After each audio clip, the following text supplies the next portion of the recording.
अभी सुन सकते हैं आप? Hello, can you hear me now? Yes sir. Okay, चलेगा। सो मॉड्यूल डिस्कशन होगा, जैसा कि मैंने आपको बताया था, मैग्नेटिज्म का। आपको स्क्रीन भी दिख रही होगी और सुनाई भी देना स्टार्ट हो गया होगा।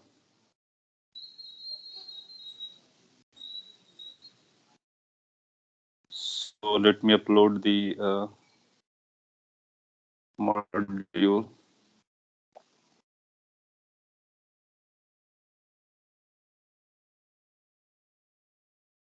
एक्सरसाइज 1, आपके जो क्वेश्चंस हो आप उनको पोस्ट कर सकते हो।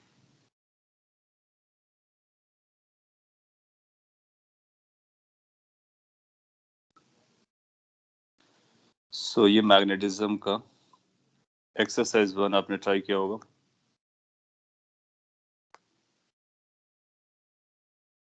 It start from here, page number 50 और 48 जो भी है।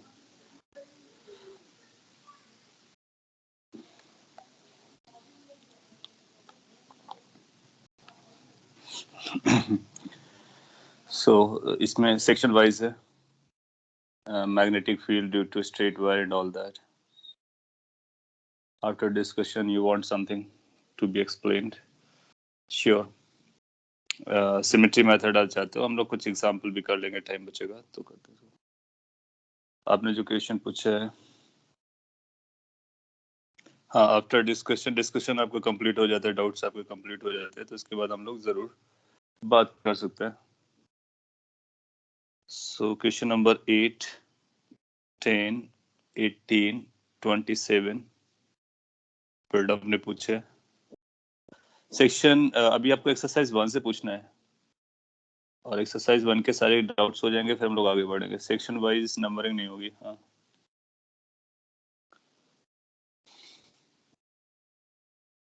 सेक्शन 1 अभी तक नहीं पढ़ाया है ना? अच्छा, ऐसा है क्या? अच्छा आई, हाँ हो सकता है। जो पोर्शन नहीं पढ़ाया तो उसको आप छोड़ दोगे। सेक्शन आई में क्या है, एक बार मैं चेक कर लेता हूँ। Magnetic field due to a magnet, हाँ ये भी नहीं पढ़ा हुआ है, ये भी बाकी है। ये अर्थ की मैग्नेटिक फील्ड और मैग्नेट की मैग्नेटिक फील्ड ये भी होना बाकी है। उसके पहले वाला पोर्शन ऑलमोस्ट कवर हो गया है।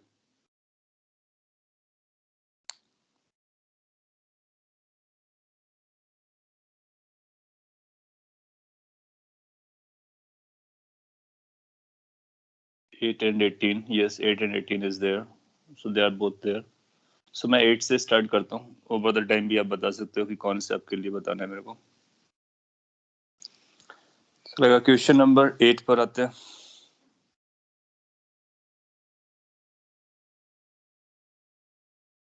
So question number 8 is here, partially here.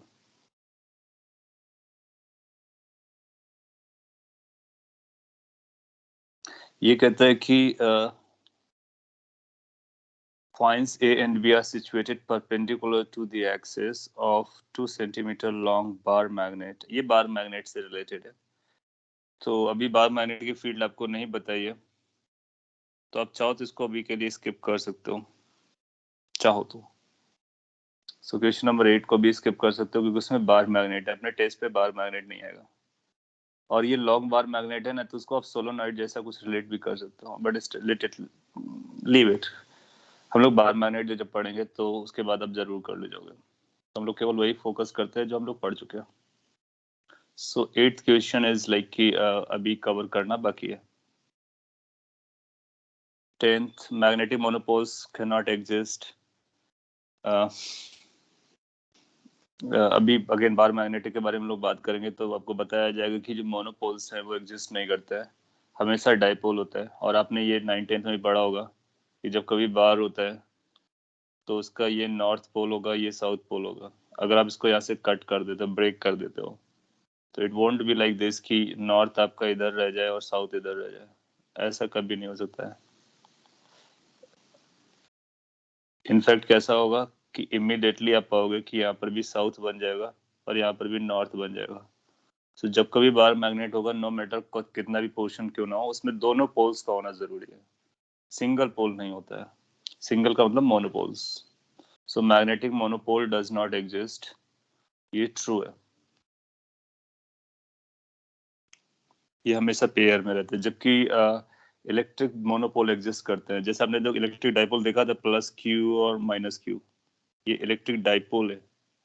और अगर एक क्यू लिखते हैं तो इलेक्ट्रिक मोनोपोल है। तो इलेक्ट्रिक मोनोपोल एग्जिस्ट करता है, लेकिन मैग्नेटिक मोनोपोल एग्जिस्ट नहीं करता है। Plus Q charge independently exist करता है, यू नो दैट। इसका मतलब आपके वही डाउट्स आ रहे हैं जो हम लोगों ने अभी तक कवर नहीं किए हैं, ये थ्योरी में पढ़ा नहीं है पोर्शन। 18th, उसको भी चेक कर लेता हूँ मैं। ये भी अभी कवर नहीं हुआ, इलेक्ट्रोमैग्नेटिक इंडक्शन, कौन सा चार्ज कैसा हो जाएगा। तो 18 is not yet covered, theoretically अभी कवर हम लोग नहीं कर पाए, एक दो लेक्चर चाहिए। So 18 is not covered. 27, question number 27, Y axis electron, हाँ ये भी उसी कॉन्सेप्ट से रिलेटेड है। एक मिनट में चेक कर लेता हूँ। ये बोल रहा है कि the direction of magnetic force on the electron as shown in the diagram is. अच्छा, ये तो समझ में आ जाएगा। ये सिंपली फोर्स की डायरेक्शन से लेकर के, तो ये आप कर सकते थे। यस, आई क्या बता रहा है ऊपर? अच्छा आंसर को चेक करना है क्या? ठीक है, चेक कर लेते, हो सकता है कि कुछ इश्यूज हो।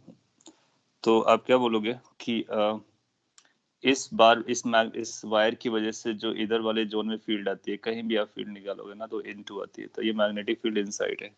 एक इलेक्ट्रॉन चल रहा है, ये उसकी वेलोसिटी है इस मैग्नेटिक फील्ड में, तो फोर्स किधर लगेगा वो बताना है। तो ये उस फॉर्मूले से रिलेटेड है जो हम लोग पढ़ चुके हैं। F is equal to q v cross B. Now q में इलेक्ट्रॉन है तो माइनस ही आ जाएगा, वी क्रॉस बी करोगे तो अपने को एक डायरेक्शन मिलेगी, वी इधर है माइनस एक्स की तरफ, बी इनटू है, so v cross B will go down side, एक माइनस लगाओगे तो प्लस आ जाएगा। तो ये जो नंबर आने वाला है वो माइनस जे समथिंग माइनस जे कैप आएगा, क्रॉस प्रोडक्ट। तो अल्टीमेटली आएगा समथिंग इनटू जे कैप। तो फाइनल आंसर हमारा क्या हो जाएगा, वाई डायरेक्शन आ जाएगा। ए ऑप्शन सही हो जाना चाहिए। आंसर क्या दिया चेक कर लो, और अगर ये नहीं है तो करेक्ट कर लो। क्वेश्चन नंबर 27, क्या आंसर का करेक्शन है तो बोलिए, मैं मॉड्यूल में भी करा दूंगा, और अगर नहीं है तो फिर चलता है। सही है तो फिर यही आएगा, गुड। सो किसी भी वायर की वजह से एक साइड मैग्नेटिक फील्ड एक तरफ होती है, दूसरी साइड दूसरी तरफ होती है। अनलाइक इलेक्ट्रोस्टैटिक, उसमें दो कंपोनेंट हुआ करते थे, यहाँ पे कोई कंपोनेंट नहीं होता है, एक ही कंपोनेंट होता है। तो वो अपने को समझना है, और एक बार आपको डायरेक्शन समझ में आ गया तो फिर से q v cross B cross product, that's all. और इस तरह क्वेश्चन एग्जाम में पूछता है, इजिली बता दोगे। एक क्वेश्चन आपने 22 के बारे में पूछा है, ये डीपीपी में दिया गया था, हम लोगों ने डिस्कस भी किया था अभी लास्ट डे। इसमें क्या इशू आ रहा है आप बता सकते हो? ये डीपीपी का दूसरा तीसरा क्वेश्चन था, डीपीपी 6 का। अगर कोई पर्टिकुलर इशू हो तो आप बोलो, मैं उसको एक्सप्लेन कर देता हूँ।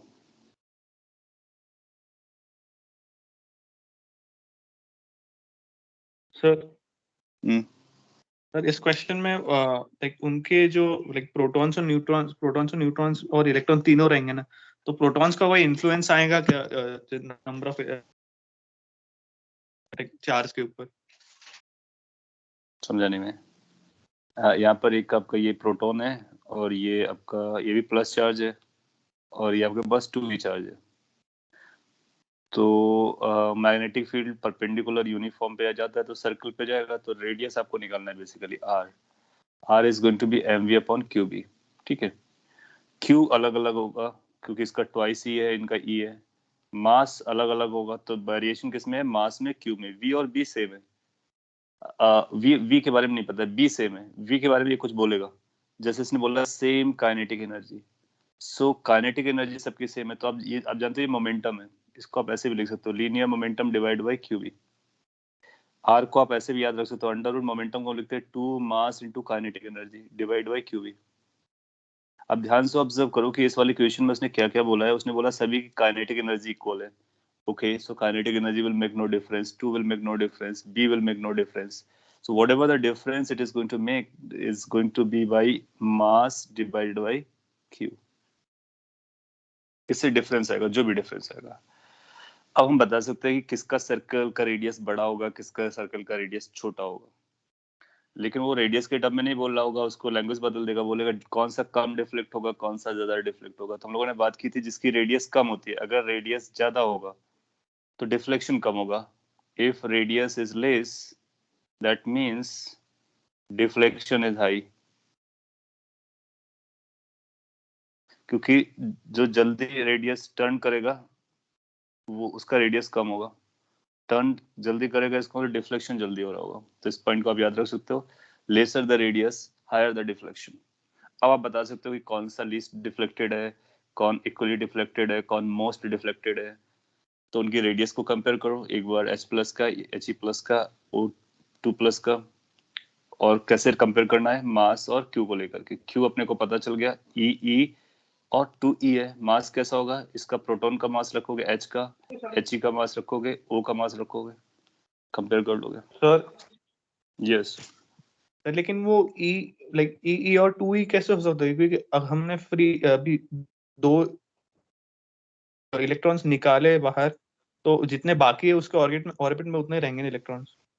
अच्छा, आपका वो कुछ कंसर्न जरा। देखो क्या होता है ना कि ओके, समझा मैं आपका कंसर्न, कि जैसे O से 2 आपने इलेक्ट्रॉन निकाल दिए, ठीक है, तो ये हमारे पास कुछ न्यूट्रल टाइप का बचा हुआ है और 2 इलेक्ट्रॉन की डिफिशियंसी है। तो इस पे टोटल चार्ज कितना है, ट्वाइस ही का है। इसके पास टोटल चार्ज कितना है, 0। देखो आप ऐसे समझो कि पहले O पर कितना चार्ज था, टोटल 0।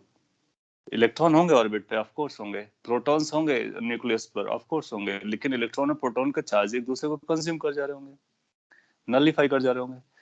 पहले ये न्यूट्रल था, आपने इससे 2 इलेक्ट्रॉन्स को बाहर निकाल दिया, तो यह इसका मतलब इसमें 2 इलेक्ट्रॉन के बराबर चार्ज कम पड़ गया। तो positive charge is basically deficiency of electrons. तो इसके पास कितना चार्ज है, इसके पास जो चार्ज है वो 2E के बराबर है। तो 2E के बराबर इसका चार्ज कंसीडर करेंगे, E for charge of an electron. आपने लिखा है एटम को spherical particle spherical single particle consider करके ही आता है। हाँ, वो हम उसको सिंगल पार्टिकल समझते हैं, उसके साइज वाइज को इग्नोर करके चलते हैं। तो हम ये मान के चलते हैं कि उसके सारे चार्जेस एक दूसरे को कंज्यूम कर गए।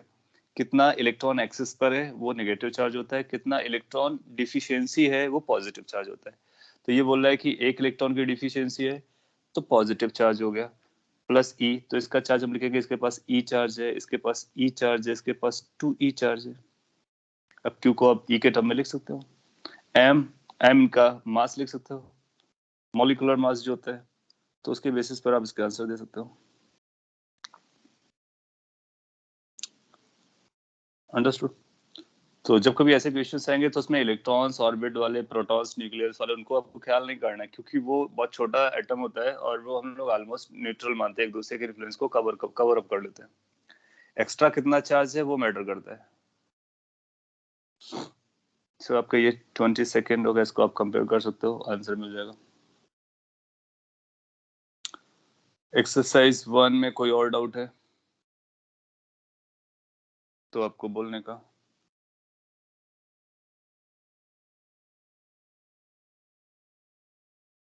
इसका तो आपसे हो गया होगा क्योंकि सिंपल है, वही क्वेश्चंस नहीं हुए मोस्टली जो अभी तक आपने पढ़ा नहीं है। अभी 2-3 इंपॉर्टेंट कॉन्सेप्ट्स बाकी हैं।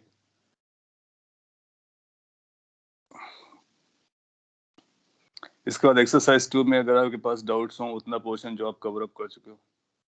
अच्छा, बहुत सारे क्वेश्चन इसके आपको उसमें मिल गए होंगे। ओह माय गॉड, डीपीपी में, मुझको लगा ये भी डीपीपी में भी था, ये भी डीपीपी में भी था, ये भी रहा ही होगा। कुछ डिफरेंट भी है।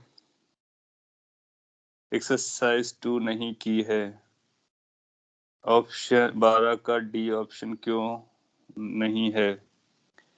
12th कौन सा है, एक्सरसाइज 1 का?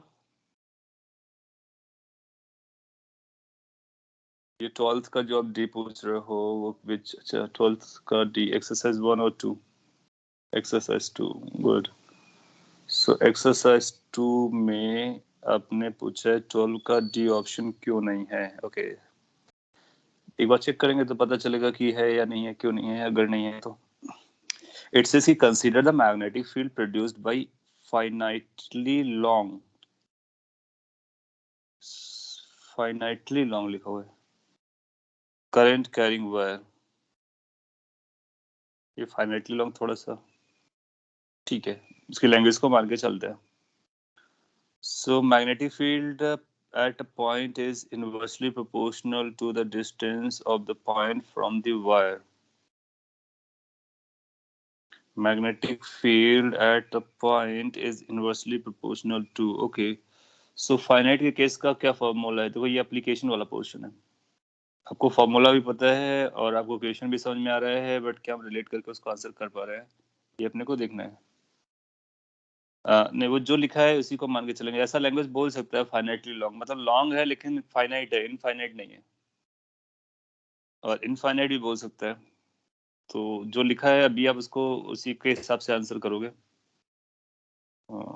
सो अगर अपने पास फाइनाइटली लॉन्ग वायर है और लेट्स से कि हम इस पॉइंट पी पर निकालना चाहते हैं, तो हम लोग क्या करते थे कि कुछ ऐसा यूज करते हैं। ठीक है, आप देखोगे कि आपको अपना आंसर मिल जाएगा। ये डी है और आप इसको ज्वाइन कराते हो, एक को θ1 पकड़ते हो, एक को θ2 पकड़ते हो, और बी अगर करंट इधर जा रहा है तो बी इनटू जा रहा होता है, और बी की वैल्यू आप बताते हो। कैलकुलेशन आपने ऑलरेडी कर रखी है, कुछ ऐसा आता है mu not I divide by 4 pi D. ये फॉर्मूला आपको याद रखने होते हैं, इनटू साइन θ1 प्लस साइन θ2। समझ में आया? बिल्कुल आया होगा। अब आपसे अब यहाँ तक तो आपको पता है, अब इसका इंटरप्रिटेशन आपको सीखना है, so that you can claim कि डी करेक्ट है या डी इनकरेक्ट है। सो ये बोलता है magnetic field at any point is inversely proportional to D. तो ये मैग्नेटिक फील्ड है, किसी भी पॉइंट पर है और डिस्टेंस डी के इनवर्सली प्रोपोर्शनल है। क्या ये हमको क्लेम करना है? तो बेसिकली अपने को ये क्लेम करना है कि can we say from here this, we need to check this whether this is true. कोई आंसर देगा whether this is true? Can we say this is true? If yes why, if not why?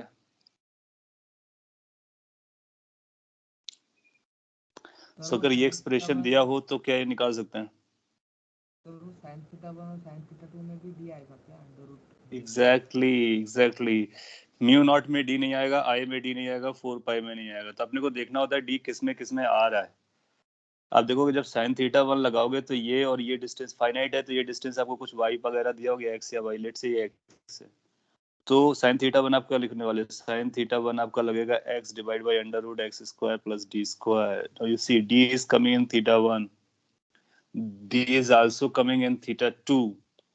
सो इसका मतलब हम यहाँ से ऐसा नहीं बोल सकते हैं, ऐसा बोलेंगे तो वो गड़बड़ है, दैट्स नॉट करेक्ट, इसलिए आप इसको करेक्ट नहीं बोलोगे। हाँ अगर इनफाइनाइट होता तो फिर ये गायब हो जाता, तो फिर क्लेम हो जाता। सो फाइनाइट केस में ये करेक्ट नहीं है, ऐसा हम मान के चलेंगे। और शायद इसीलिए उसने करेक्ट नहीं दिया, जो आप बोल रहे हो कि वो करेक्ट नहीं है। ओके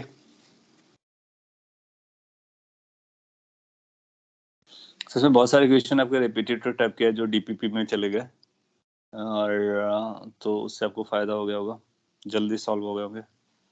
इसके बाद एक्सरसाइज नेक्स्ट अगर आपने ट्राई किए, अब में से किसी ने ट्राई किए, ये भी क्वेश्चन लोगों ने किए। Okay next time I will take care कि वो रिपीट क्यों ना हो। ये भी रिपीट हुए प्रोबेबली, चलता है, कुछ तो नए होंगे। नेक्स्ट एक्सरसाइज 3 में किसी को कंसर्न है? आप लोगों ने ट्राई नहीं किया इसलिए आपको कंसर्न नहीं आ रहा है। सो व्हाट टू डू, आगे पढ़ाया जाए या फिर आपके कोई और डाउट्स हैं? एक्सरसाइज 2 में डाउट नहीं है, गुड, इसका मतलब हो गया है, so that's a big deal, a good deal at least. Exercise 3 के लेवल 1 में किसी को डाउट है? दोज हु हैव ट्राइड, और any doubt on any exercise?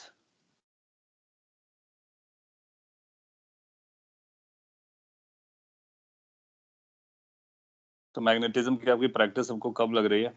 May be like maybe due to आप बैकलॉग के हिसाब से चलते हो और maybe any other reason. ठीक है, मैं आपको सिमेट्री वाला बता देता हूँ, फिर इसको आप ट्राई कर लीजिए। इसके हिंट सोल्यूशन आपको दिए गए होंगे, उससे आप वेरीफाई कर लीजिए। उसके बावजूद भी कुछ नहीं आता है तो आप पूछ सकते हो कभी भी। और सिमेट्री का आप पूछना चाह रहे हो, सिमेट्री में रेजिस्टेंस कैलकुलेशन का पूछना चाह रहे हो आप? एक बार मैं लास्ट कॉल दे देता हूँ। Any doubt on this module?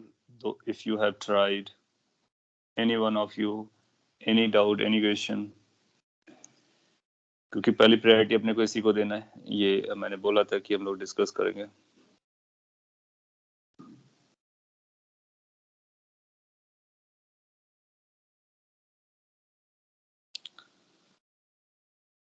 Okay, सो मैं आपको सिमेट्री का कुछ केस बता देता हूँ और उसके बाद टाइम बचेगा तो आप जैसा बोलेंगे, आगे बोलेंगे तो मैं आपको आगे पढ़ा देता हूँ, और जो भी आपके कंसर्न्स, डाउट होंगे उनको डील कर सकते हैं। Symmetrical case of resistance calculation. So symmetry में बहुत तरह के केसेस बनते हैं। एग्जाम्पल से ही बताएंगे तो आपको अच्छा लगेगा। आपने बोला मैग्नेटिज्म का क्या वेटेज है? मैग्नेटिज्म का अच्छा खासा वेटेज है, एडवांस में काफी ज्यादा रहता है। मैं आपको क्वांटिफाई करके नहीं बता पा रहा हूँ, क्वालिटेटिवली बता रहा हूँ। That's one of the most important chapters में काउंट होता है, पर्टिकुलरली उसका ये वाला पोर्शन है। जितना हम लोगों ने पढ़ा है उसके साथ साथ अभी इंड्यूस्ड इलेक्ट्रिक फील्ड का जो कॉन्सेप्ट आने वाला है, और इंड्यूस्ड इलेक्ट्रिक फील्ड का जो कॉन्सेप्ट है वो किसी भी एग्जाम के लिए one of the most favourite portion रहता है। सर्कुलर मोशन जो आपने देखा यूनिफॉर्म मैग्नेटिक फील्ड में, that's also quite important. Helical motion जो होता है, क्योंकि क्या करता है ना, वो इसको मैकेनिक्स से लिंक करता है। तो जहां भी फोर्स आप निकाल पाते हो, टॉर्क कैलकुलेट कर पाते हो, वहां पर क्वेश्चन इंटरेस्टिंग हो जाता है। क्यों? क्योंकि फिर वो मैकेनिक्स से लिंक कर देता है, वो फिर किसी चैप्टर से उसको लिंक कर सकता है। मैग्नेटिक फील्ड लगा करके वर्टिकल सर्कुलर मोशन आपसे करा सकता है, और कुछ भी करा सकता है। एसएचएम में भी इसको इंक्लूड कर सकता है, फ्लूइड्स में भी ले जा सकता है, इलास्टिसिटी में भी ले जा सकता है। सो काफी इंपॉर्टेंट रहता है।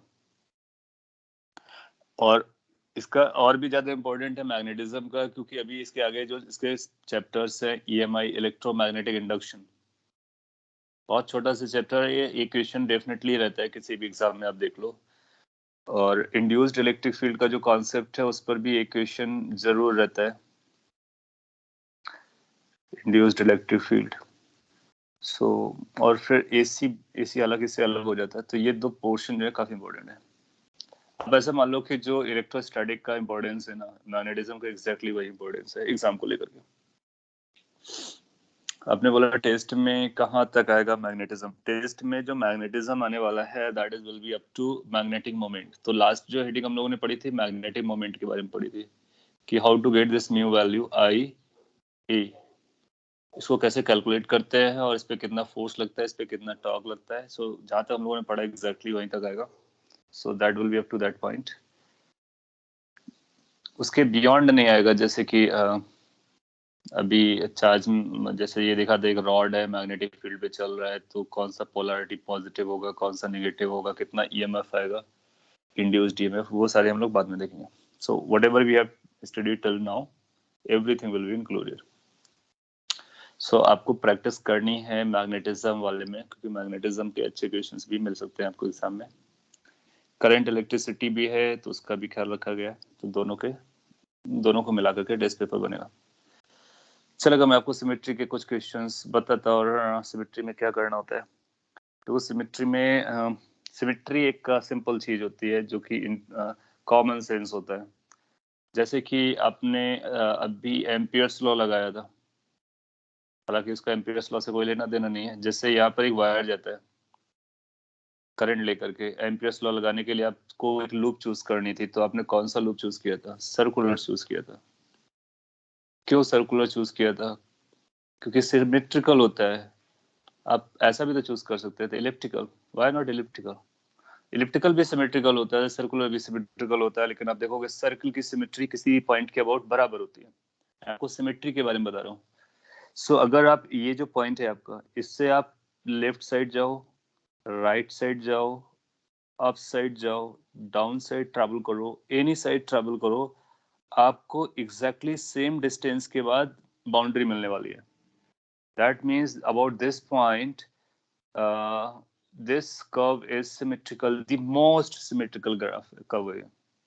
इसमें पंगा क्या है या इसके इश्यूज क्या है? आप लेफ्ट साइड जाओगे, आपको जैसा मिलेगा एग्जैक्टली वैसा राइट साइड मिलेगा। इसका मतलब इसमें भी सिमेट्री है, और लेकिन इसमें ऊपर जाना और लेफ्ट साइड जाना बराबर नहीं है। सो ये जो सिमेट्री है ये 360 सिमेट्री है। दैट मीन्स आप किसी 360 डिग्री में कहीं भी जाओ बराबर चल रहा है। इसकी भी सिमेट्री है एलिप्स की, लेकिन इसकी सिमेट्री आप ऐसे बोल सकते हो, अगर आप यहाँ से एक लाइन बनाते हो तो जैसा लेफ्ट हैंड साइड में एग्जैक्टली वैसा राइट हैंड साइड में। तो इसकी प्लेन सिमेट्री है, मतलब एक प्लेन से के रिस्पेक्ट में दूसरा एग्जैक्टली सिमिलर जा रहा है। आप यहाँ पर एक मिरर लगाओ तो जैसा अप साइड है वैसा डाउन साइड है, बट ये जो अप साइड है, डाउन साइड है, लेफ्ट साइड है, राइट साइड है, ये आपस में बराबर नहीं है, इजंट इट? तो ये भी सिमेट्रिकल है, ये भी सिमेट्रिकल है, ये ज्यादा सिमेट्रिकल है 360 पर है, ये 180 पर है, या प्लेन पर मान सकते हो, या फिर हाफ सिमेट्रिकल ऐसा बोल सकते हो। इसी तरह से और भी ज्योमेट्रीज के बारे में बात कर सकते हो। ये जो सिमेट्री हम देख करके पता करते हैं कि कैसा, जैसा एक तरफ चल रहा हो वैसा दूसरी तरफ चल रहा हो। फिजिक्स सेंस, कॉमन सेंस, या जो अपना साइंटिफिक सेंस होता है, या फिर ऐसा बोलो जो फिजिकल फिनोमेना होता है, उसके बारे में बात करते हैं। तो अगर कोई दो पार्टिकल्स हैं हमारे पास और दोनों के साथ सेम चीजें हो रही होती हैं तो उसके आउटकम भी सेम आते हैं। सिमिलरली अगर हम सेम टाइप के रेजिस्टेंस पाथ में पाते हैं तो हमारा कंसिक्वेंस भी सेम आएगा दोनों पास में। इसी को हम सिमेट्री कहते हैं। ये मैंने काफी जनरल वे पे बोला है, अब हम स्पेसिफिक हो जाते हैं। जो आपने पूछा है कि रेजिस्टेंस में सिमेट्री का कैसा हम लोग यूज कर रहे होते हैं, तो जैसे कुछ एग्जांपल मैंने आपको पहले भी दिए होंगे कि अगर आपको कुछ ऐसा कोई ऐसा बोलता है कि ये एक रेजिस्टेंस है, मैं एक और एग्जांपल देता हूँ और आपसे पूछता हूँ, आपको समझ में आएगा कि सिमेट्री को किस तरह से हम लोग यूज कर लेते हैं।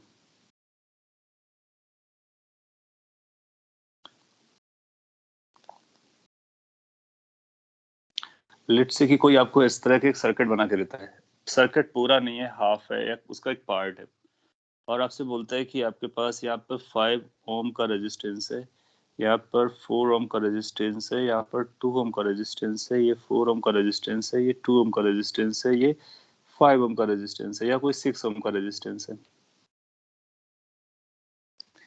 और आपसे कोई बोलता है कि इस वाले 2 ओम से या फिर इस वाली ब्रांच से करंट 2 एम्पियर जा रही है और यहाँ पर जाने वाली करंट आई है, तो क्या हम आई की वैल्यू बता सकते हैं?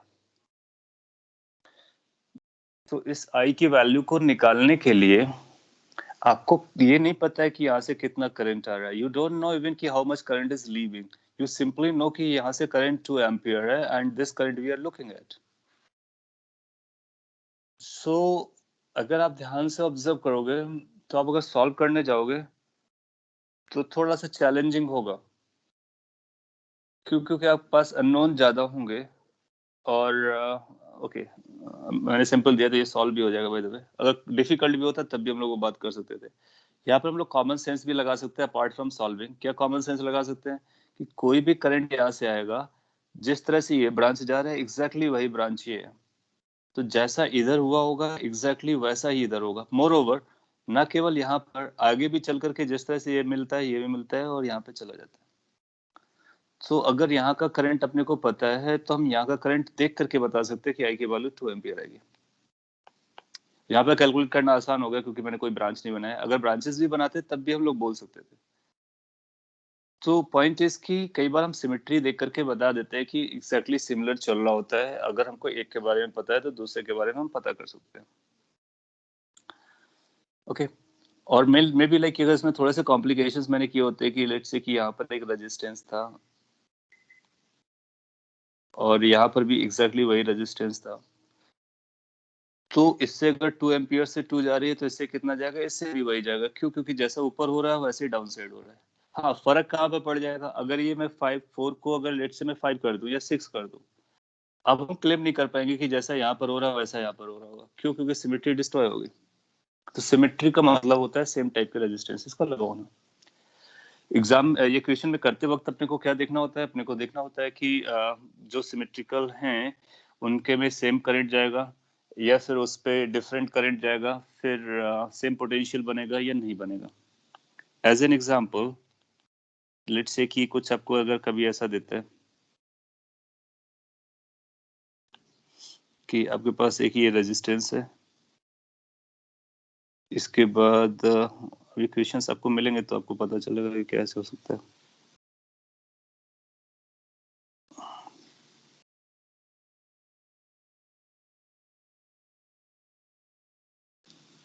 मैं एक क्वेश्चन बनाने की कोशिश फ्रेम करने की कोशिश कर रहा हूँ।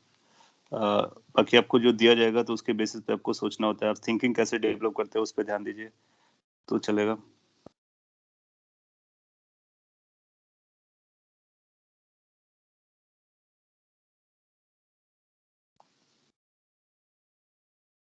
लेट्स से कि इसके ऊपर भी अगर हम रेजिस्टेंसेस को लगाते हैं, ये इसको हटा देते हैं।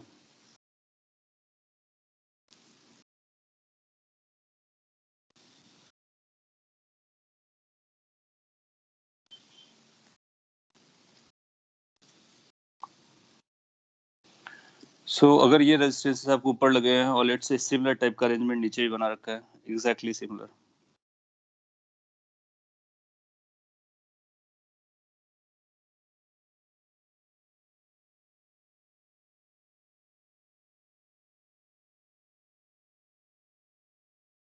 ये रेजिस्टेंसेस मैंने बहुत छोटे छोटे दिखाए बट आप समझ जाओगे क्या चल रहा है। और लेट्स से कि अगर यहाँ से कोई करंट आ ही जाता है या फिर इसका इक्विवेलेंट निकालना है, लेट्स से इसका इक्विवेलेंट निकालना है, किसी और का इक्विवेलेंट निकालना है, तो इसका जब अगर इक्विवेलेंट निकालोगे तो आप लोग कैसे थिंकिंग करते हैं? क्या हम ऐसा बोल सकते हैं कि यहाँ से जो करंट जा रहा है वो 2 पार्ट में डिवाइड होगा और एक इधर पार्ट जाएगा 3 पार्ट में डिवाइड होगा। आप ये देख करके बोल सकते हो कि ये जो ऊपर का स्टोरी है और जो नीचे का स्टोरी है एग्जैक्टली सेम चल रहा है, अगर सभी के रेजिस्टेंस हम लोग बराबर बोलते हैं तो आप देखोगे कि अगर सभी के रेजिस्टेंसेस इक्वल हैं तो ये जो पॉइंट के साथ होगा एग्जैक्टली वही इस पॉइंट के साथ होगा। कौन सा? ये जो पॉइंट, इनके नाम अगर मैं बोलता हूँ कि लेट्स से ये पॉइंट ए है और ये पॉइंट बी है या ए डैश है, ए और ए डैश एग्जैक्टली आइडेंटिकल पॉइंट होंगे, मीनिंग कि ए का पोटेंशियल वही होगा जो ए डैश का पोटेंशियल होगा। फिर जैसा करंट इधर जाएगा इधर अपने 2 पार्ट में जाएगा तो ये जो बी वाला पॉइंट बिहेव करेगा बी डैश एग्जैक्टली वैसे ही बिहेव करेगा। सिमिलरली जो सी बिहेव करेगा सी डैश एग्जैक्टली वही बिहेव करेगा, डी जो होगा डी डैश एग्जैक्टली वही होगा। इसी तरह से आप इसको ई नाम देकर के ई डैश बोल सकते हो। और एक और पॉइंट पकड़ लेते हैं, ये एफ है तो ये एफ डैश हो जाएगा। क्यों? क्योंकि वो सिमेट्रिकल है। इसको हम लोग कई बार मिरर सिमेट्री बोलते हैं कि यहाँ पर अगर आप मिरर लगाओगे तो जैसा आपको ऊपर दिख रहा है वैसे ही नीचे दिखेगा। अब आप एक काम कर सकते हो, अगर कोई और कॉम्प्लिकेटेड होगा सिचुएशन तो ए और ए डैश को एक साथ बना दो, दैट मीन्स इस पॉइंट को इससे ज्वाइन करा दो, तो यह ऊपर वाला पॉइंट को पूरा फिगर को पकड़ करके नीचे लेके आ जाओ। तो इसको हम रीड्रॉ कर सकते हैं, ए और ए डैश को एक साथ, बी और बी डैश को एक साथ, सी और सी डैश को एक साथ, डी और डी डैश को एक साथ। फिर आपको पैरेलल सीरीज नजर आना स्टार्ट हो जाएंगे, वहां से आप इसको सॉल्व कर सकते हो। तो इस तरह से हम लोग सिमेट्री को यूज करते हैं। तो सिमेट्री का कोई ऐसा जनरल अपने पास वो नहीं होता है, बस कॉमन सेंस होता है कि अगर सिमिलर टाइप की स्टोरी हो रही होती है तो उस सिमिलर टाइप की स्टोरी में आप क्या करते हो कि जो आइडेंटिकल पॉइंट्स होते हैं उनको सेम पोटेंशियल बोल सकते हो, आइडेंटिकल करंट्स को सेम करंट बोल सकते हो। इस क्वेश्चन में अगर कोई आपसे बोलता है कि लेट्स से कि इस वाले ब्रांच से करंट 1 एम्पियर गया, 1 एम्पियर गया, तो इस वाले ब्रांच से जाने वाली current let's say I dash है, तो क्या हम आई डैश की वैल्यू बता सकते हैं? बिल्कुल बता देंगे आंख बंद करके कि अगर इससे 1 गया है तो ये भी 1 ही जा रहा होगा। क्यों? क्योंकि जैसा अप साइड हो रहा है एग्जैक्टली वैसे ही डाउन साइड हो रहा है। इसके लिए अपने को सॉल्व करने की जरूरत नहीं है। क्यों? क्योंकि सिमेट्री बता रहा है whatever is happening up side the same is happening down side. और अपने पास इसके अलावा भी अपने पास टूल्स होते हैं, जैसे कि ये जो व्हीटस्टोन ब्रिज वगैरह था उसका भी यूज कर लेते हैं अगर सिमेट्री हमको एग्जैक्टली नहीं दिख रही होती है तो इसको भी अप्लाई कर सकते हैं। आपके पास कोई स्पेसिफिक क्वेश्चन हो तो आप पूछ सकते हो, मैं उसका आंसर दे देता हूँ। बाकी आइडिया यही रहता है, you need to see the symmetry. जैसे एक और एग्जांपल के बारे में बता देता है या फिर आइडिया दे देता। लेट्स से कि आपसे कोई कहता है कि आपके पास कुछ ऐसे वायर्स हैं,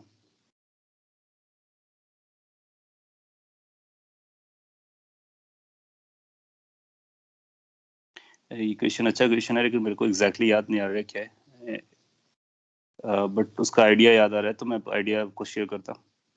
लेट्स से कि एक ऐसा नेटवर्क ऑफ वायर्स बना हुआ है, काफी पॉपुलर क्वेश्चन है, one of the tough questions में मानते हैं लोग, थिंकिंग बेस्ड है।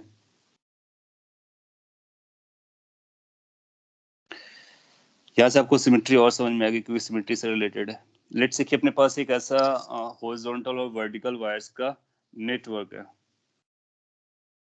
हॉरिजॉन्टल और वर्टिकल वायर्स का एक प्लेन में नेटवर्क है, और ये इनफाइनाइट को जाता है और ये भी इनफाइनाइट को जाता है और ये भी इनफाइनाइट को जाता है और ये भी इनफाइनाइट को जाता है। जैसे आपने इनफाइनाइट लैडर पढ़ा था, याद है आपको? एग्जैक्टली सेम लॉजिक से ये इनफाइनाइट टू डायमेंशनल स्टोरी है।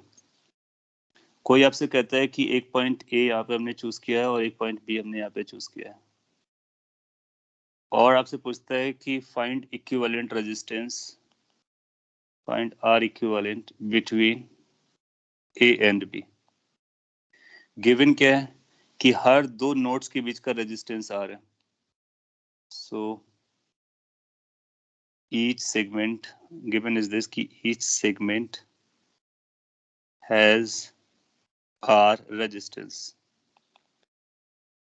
आपका सिमेट्री का भी यहाँ पे यूज हो जाएगा और भी अपना यूज हो जाएगा। तो लेट्स से कि यहाँ पर एक रेजिस्टेंस R था, यहाँ पर भी एक रेजिस्टेंस R है, यहाँ पर भी R है, यहाँ पर भी R है, यहाँ पर भी R, हर सेगमेंट के बीच में R रेजिस्टेंस है। और कितने R रेजिस्टेंस लगे हुए हैं? इनफाइनाइटली मैनी रेजिस्टेंसेस आपके पास लगे हुए हैं और पूरा एक प्लेन पर डिस्ट्रीब्यूटेड है, 2 डायमेंशन पे। इसका इक्विवेलेंट अपने को पता करना है। सो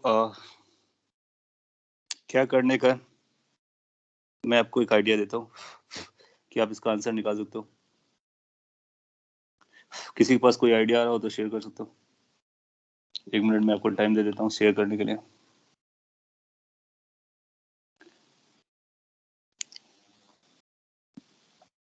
जाहिर सी बात है कि अगर आप इसमें सभी को रेजिस्टेंस से दिखाओगे तो कॉम्प्लिकेटेड हो जाएगा और उसमें कोई सीरीज कोई पैरेलल आपको नजर नहीं आएगा।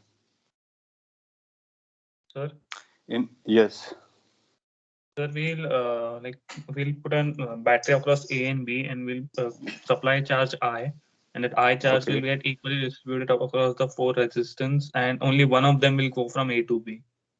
That Okay, will be good. I by 4.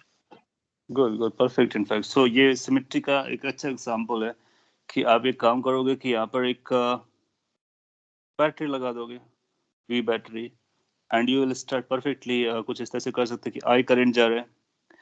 अब जब ये जो करंट आई एंट्री करेगा, आई करंट एंट्री करेगा, ठीक है, तो जब ये आई करंट आपका यहाँ पे इंटर कर रहा होगा,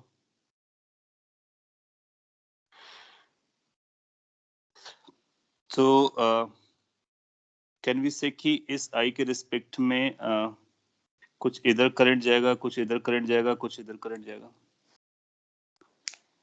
इजंट इट?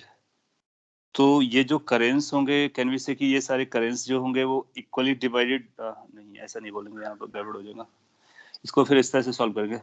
एक काम ऐसा करते हैं कि बी पे बैटरी नहीं कनेक्ट करते, ए पे कनेक्ट करते हैं। सपोज कर लीजिए कोई बैटरी का पॉजिटिव टर्मिनल आपने यहाँ से कनेक्ट किया, नेगेटिव टर्मिनल आपने इनफाइनाइट पे कनेक्ट किया, इनफाइनाइट पे कनेक्ट किया है। तो अब ये देखोगे कि अगर हमने इनफाइनाइट पे कनेक्ट किया होता है एक दूसरे का नेगेटिव टर्मिनल, तो यहाँ से आई करंट अगर जा रहा होता है तो अभी हमारे लिए बी नॉन एग्जिस्टेंट टाइप का है। तो ये सिमेट्रिकल इनफाइनाइट नेटवर्क है, तो कुछ करंट यहाँ से डिस्ट्रीब्यूट होगी, यहाँ से डिस्ट्रीब्यूट होगी, यहाँ से डिस्ट्रीब्यूट होगी, यहाँ से डिस्ट्रीब्यूट होगी, 4 ब्रांचेस में जाएगी, ऑफ कोर्स 4 में जाएगी। टोटल करंट कितना है? आई। क्या सिमेट्री से यहाँ पे हम कुछ बोल सकते हैं? क्या हम ये बोल सकते हैं कि ये current must be I by 4? ये जो हम आई बाई 4 क्लेम कर पा रहे हैं, that is what the symmetry is. क्या हम ये क्लेम कर सकते हैं कि आई बाई 4 होगी? यस। क्या हम ये क्लेम कर सकते हैं कि आई बाई 4 होगी? यस। क्या हम ये क्लेम कर सकते हैं कि आई बाई 4 होगी? Yes. This is what we can claim if any current enters at this point and it has to travel up to infinity. So अगर इसको इनफाइनाइट तक जाना है तो सभी में बराबर बराबर अमाउंट का करंट रन करने वाला है। ओके तो इसका मतलब हमको ए से बी जाने वाला करंट पता चल गया। ए से बी जाने वाला करंट पता चल गया। फिर इसको हम लोग ऐसा भी बोल सकते, लेट से वी पोटेंशियल हमने लगाया था, पॉजिटिव टर्मिनल हमने ए से कनेक्ट किया था। अब ये सुपर पोजिशन है, ये कैसे कर रहा है इसके बारे में भी मैं बता देता हूँ। अब आप वही बैटरी लो, उसका नेगेटिव टर्मिनल ए से कनेक्ट करो, पॉजिटिव टर्मिनल इनफाइनाइट पे कनेक्ट करो, तो यहाँ से करंट ये एक्सट्रैक्ट करेगा। कितना एक्सट्रैक्ट करेगा? आई, क्योंकि ए से अगर इनफाइनाइट को टच कनेक्ट करते हो या बी से इनफाइनाइट को बैटरी कनेक्ट करते हो तो सेम स्टोरी रहेगी, क्योंकि ये इनफाइनाइट नेटवर्क है, जस्ट लाइक लैडर की जैसा है और उससे भी ब्रॉडर है। तो यहाँ से भी आई करंट जा रहा होगा, तो ये जो आई करंट एक्सट्रैक्ट करेगा तो यहाँ से भी आई बाई 4 आया होगा, from here I by 4, from here I by 4, from here also I by 4। Now you see, ये जो हम आई बाई 4 का क्लेम कर पा रहे हैं, that is here because of symmetry.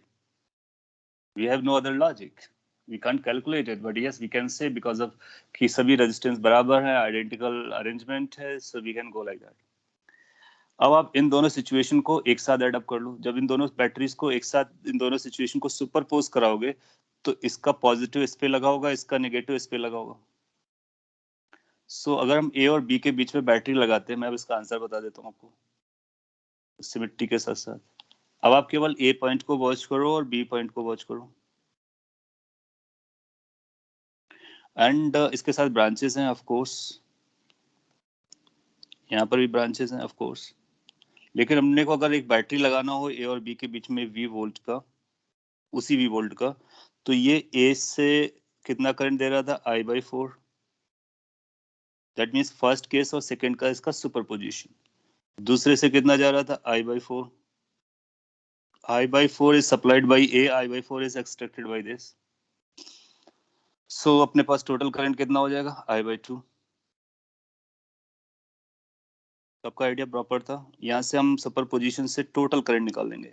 तो V वोल्टेज लगाया, V is equal to I by 2 current into resistance, resistance is R। तो इसको V is equal to I R equivalent लिख सकते हैं।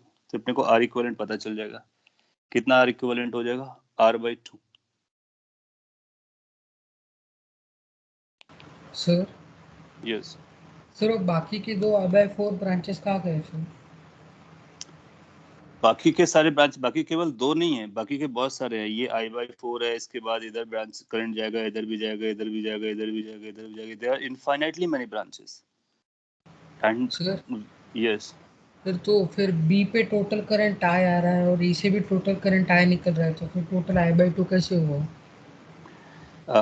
ये दो अलग अलग केस मैंने बोले हैं। पहले मैंने आपको बोला कि आप इसको ए और इन्फिनिटी के बीच में कनेक्ट करो, तो ए और इन्फिनिटी के बीच में कनेक्ट करोगे तो आपको ऐसा मिलेगा कि यहाँ से जो करंट जा रहा होगा वो करंट आएगा आपका आई बाई 4। ये आपको समझ में आता है? फिर आप ए को भूल जाओ, बी और इन्फिनिटी के बीच में कनेक्ट करो। देखो, अगर हमने ए और बी के बीच में डायरेक्टली बैटरी कनेक्ट कर दिया होता तो हम ये नहीं बता पाएंगे कि कितना करंट जाएगा। क्यों? क्योंकि ए बी के लिए एक अलग पोर्शन हो जाएगा और इनके लिए फिर एक अलग पोर्शन हो जाएगा। अब हमने सुपर पोजिशन से कैलकुलेट कर लिया कि अगर हम ए बी के बीच में बैटरी लगाएं तो करंट हमारा कैसे डिस्ट्रीब्यूट होने वाला है, वो अपने को पता चल गया। तो एक केस में आई बाई 4 आया, दूसरे केस में आई बाई 4 आया। दोनों को अगर हम असेंबल कर देते हैं, सुपरपोज कर देते हैं, तो that will be equivalent to doing कि हम ए बी के क्रॉस बैटरी लगा रहे हैं। तो इफेक्टिव करंट कितना जा रहा होगा? आई बाई 2। तो उस इफेक्टिव करंट से हमने को आर इक्विवेलेंट पता चल गया। इसलिए सुपर पोजिशन जिस तरह से हम लोग करते हैं, तो पहले ए को इनफाइनाइट के साथ में देखा आपने, V A minus we infinity को वी बोला। फिर एक बार में हमने क्या किया कि v इन्फिनिटी माइनस वी को यूज किया और उसको v बोला।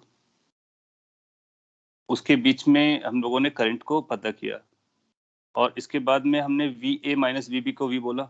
तो वो सुपर पोजिशन से जो टोटल करंट आया था वो हमने यहाँ से पता कर लिया।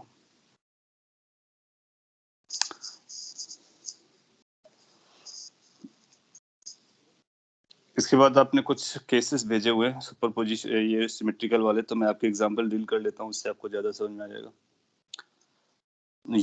ये बताने के लिए सिंपली इस बात पे फोकस था कि अगर एक सिमेट्रिकल केस पर आता है तो किस तरह से वो तीनों पार्ट में डिवाइड होते हैं। अब हम आपके एग्जांपल को ही पिक कर लेते हैं, so give me a 1 minute, so if I can. Okay. Sure. Yes. Sir, in the like when you wrote VA minus V infinity equals to V and VB V infinity minus VB equals to V, so that will be 2V, no? VA minus VB. That will be 2V. अगर हम उनको add कर देते हैं तो 2V हो जाएगा. So नीचे जो हमने जो हाँ, VAB ये point. Yes yes yes yes. हाँ, क्योंकि हम सुपर पोजिशन करें तो आंसर में से थोड़ा सा वेरिएशन है. इसको हम जब ऐड करेंगे तो फिर आप देखोगे कि ये आपस में कैंसिल हो गया, तो VA माइनस VB की वैल्यू ट्वाइस भी हो जाएगी. तो इसको ऐसा बोल सकते हैं कि हम अगर 2V की बैटरी लगाएंगे तो काम चलेगा क्या? तो 2V की बैटरी लगाने से this will be super position will be equivalent. Yes, that's important point कि इसको जब हम दोनों को सुपरपोज कराएंगे तो हमारे पास कितने की बैटरी इफेक्टिवली लगेगी? 2V की बैटरी लगेगी, VA माइनस VB. या फिर ऐसा बोलो कि VA माइनस VB अपने को पता चल गया कितना आ गया? 2V आ गया. और दोनों के करंट ऐड कर दो, I/2 I/4 कितना हो जाएगा? I/2. तो यहाँ पर अपने को 2V लेके चलना था, तो फिर ये कितना हो जाएगा? I/4 हो जाएगा, R/4. सब अपना फाइनल आंसर R/4 आ जाएगा. ये करेक्ट कर लो. हम Yes. V/2 ले सकते हैं ना? ये क्या? मतलब जो हमने लगाया वोल्टेज वो V/2 भी ले सकते हैं ना? V/2 ले हाँ, आप ऐसा कर सकते थे, V/2 लगाते ना, उसके बाद फिर वो V बना देते. सर क्योंकि क्वेश्चन तो ऐसे ही पूछेगा ना कि A to B के बीच में V लगाया है, तो फिर V/2 ऐड करके फिर V आ जाएगा. तो आप V/2 ऐड कर लो, उससे भी आपका फिर सेम ही आंसर आना चाहिए. हाँ, ये भी पॉइंट है, बिल्कुल सही आपने बोला. इसको मैं क्योंकि इससे फर्क पड़ रहा है, आंसर बदल जा रहा है आपका ना. V/2 का लगाएंगे तो अपने को मिल जाएगा V इफेक्टिवली. तो जब V मिलेगा तो I/4 अपने को बोलना पड़ेगा. सर पर क्वेश्चन में तो V इफेक्टिव ही देंगे ना, V थोड़ी देंगे, V/2 थोड़ी देंगे. ओके, ये बिल्कुल सही बात बोली है. तो ठीक है, ये 2V हो जाएगा. तो हम लोग यहाँ पे 2V की बैटरी लगाएंगे, ठीक है. और जब 2V की बैटरी लगाते हैं तो अपने को ये 2V रखना पड़ेगा. 2V, मैं आपको कुछ भूल गया. एक बार मैं इसको फाइनलाइज कर देता हूँ स्टार्टिंग से. पहले तो आपको ये समझ में आएगा कि आप यहाँ पे V लगा. वैसे हमारा आंसर इस बात पे फर्क नहीं पड़ना चाहिए कि हम V लगाते हैं, 2V लगाते हैं, V/2 लगाते हैं. तो जैसे कि हमने यहाँ पर V लगाया, ठीक है, तो ये कोई भी करंट होगा 4 पार्ट में डिवाइड हुआ होगा. यहाँ पर लगाएंगे तो भी 4 पार्ट से कलेक्ट हुआ होगा. तो इस वाली ब्रांच से अगर दोनों को हम एक साथ मर्ज करते हैं, दोनों को एक साथ मर्ज किया, तो एक बार V माइनस V इन्फिनिटी को V बोला है, एक बार V इन्फिनिटी माइनस VB को बोला, तो इनको ऐड कर दिया तो ये आ गया. अब ये कहता है कि अगर आप 2V का लगाओगे तो अपने को ये मिल जाएगा, ठीक है. अब ओम्स लॉ में अपने को आर इक्विवेलेंट चाहिए, तो हमने जो बैटरी लगाई है वो 2V है. 2V का नाम हम दे सकते हैं V'. तो हमने V' की बैटरी लगाई है. तो हमारा आंसर कुछ ऐसा आएगा, V' की वजह से जो करंट जा रही है I, कितना करंट जा रहा है अपना? यहाँ से करंट जा रहा था I. ये समझ में आ रहा है? यहाँ से करंट कितना आ रहा था? I. So V' must be equal to I/R equivalent. That should be the our ohm's law. अब आप देखोगे कि अगर इस पे हम इक्वेशन लगाते हैं, किरचॉफ्स लॉ लगाते हैं, तो अपने को मिलेगा V' इज इक्वल टू, ये आपका V' था, V' इज इक्वल टू, इसको आप V' नाम दे दो, तो V' is equal to this. तो ये अपने को V' मिल गया, V' इज दिस. तो क्या आपको इसके रिलेशन में ये पता चला कि जो V' की वैल्यू आ रही है that is I into R/2. तो R इक्विवेलेंट कितना हो जाएगा? यहाँ से अपना जो R इक्विवेलेंट आएगा, R इक्विवेलेंट R/2 ही आएगा, 4 नहीं आएगा, 2 आएगा. तो अगर ये क्वेश्चन आता है तो आप इसको याद रख सकते हो, R/2 आएगा. क्यों 2 आएगा? क्योंकि हमारी जो फाइनल बैटरी हुई, इफेक्टिव बैटरी वही रहेगी, और उसी के अकॉर्डिंग हम लोग ओम्स लॉ को लगाएंगे और अपना आंसर बता देंगे. ओके, ये मैंने इसलिए बताया था कि किस तरह से सिमेट्री में हम करंट्स को डिस्ट्रीब्यूट करते हैं, वो आप यहाँ पे चेक कर सको. अब हम आपके इस एग्जांपल को पिक कर लेते हैं जो आपने शेयर किया है, उससे आपकी सिमेट्री वाला पॉइंट क्लियर हो जाएगा जो आपका मेन पॉइंट चल रहा था. सो लेट मी चेक कि आपका क्वेश्चन क्या है और उसी को शेयर कर लेते हैं. एक तो आपने ये बोला है,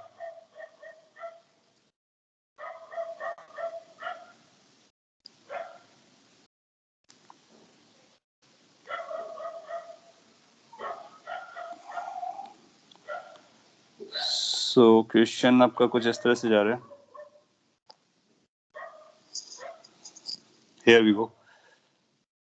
आपसे पूछा जाता है कि if each resistance is of 1 ohm, तो इसमें सभी रेजिस्टेंस 1 ओम के दिए गए हैं, find out the equivalent between A and B.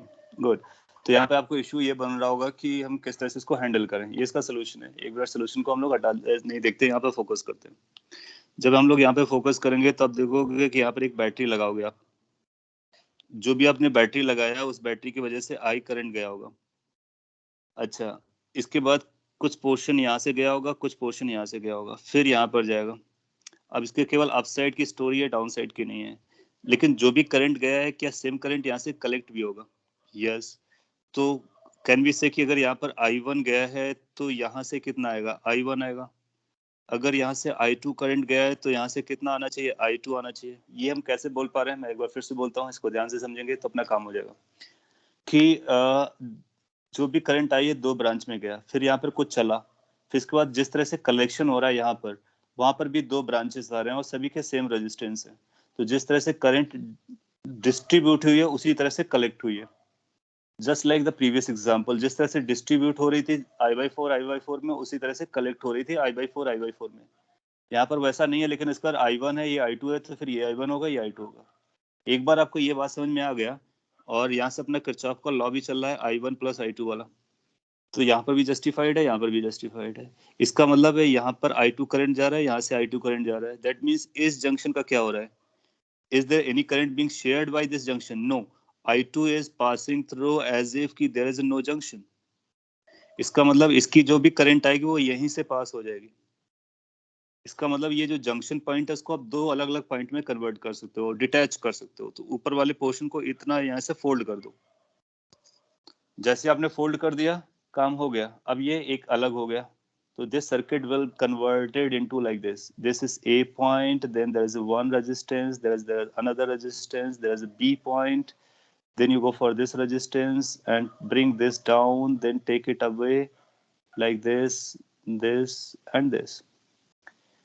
So you can convert this circuit into this circuit. एक बार आपने इसको इसमें convert किया, आपका आंसर आ गया।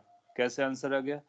अब आप बोलोगे सब 1-1 है, तो ये सीरीज हो जाएगा, ये सीरीज में हो गया, फिर ये पैरेलल हो जाएगा, फिर ये सीरीज हो जाएगा, फिर ये पैरेलल हो जाएगा।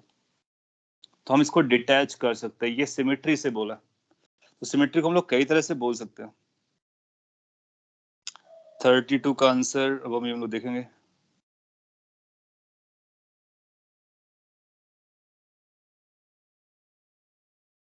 Can we use delta star in this? इसमें डेल्टा स्टार करने की आपको जरूरत नहीं है, ये सिमेट्री से अपना हैंडल हो जा रहा है।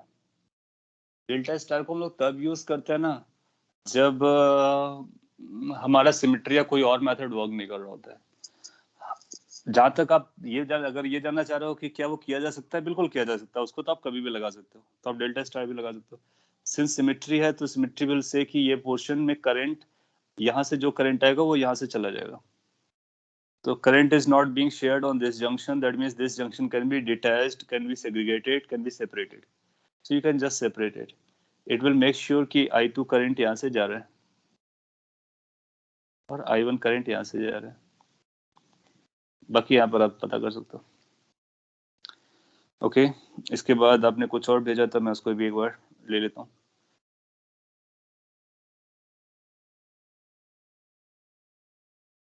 उसको भी एक्सप्लेन कर देता हूँ। आपने ये कॉम्प्लिकेटेड टाइप का भेजा हुआ है, बहुत ज्यादा सिमेट्री की जरूरत पड़ रही है इसमें।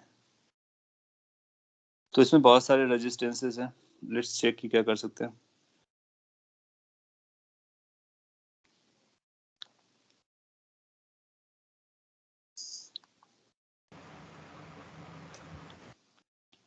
क्वेश्चन नंबर आपका अगला डाउट ये था,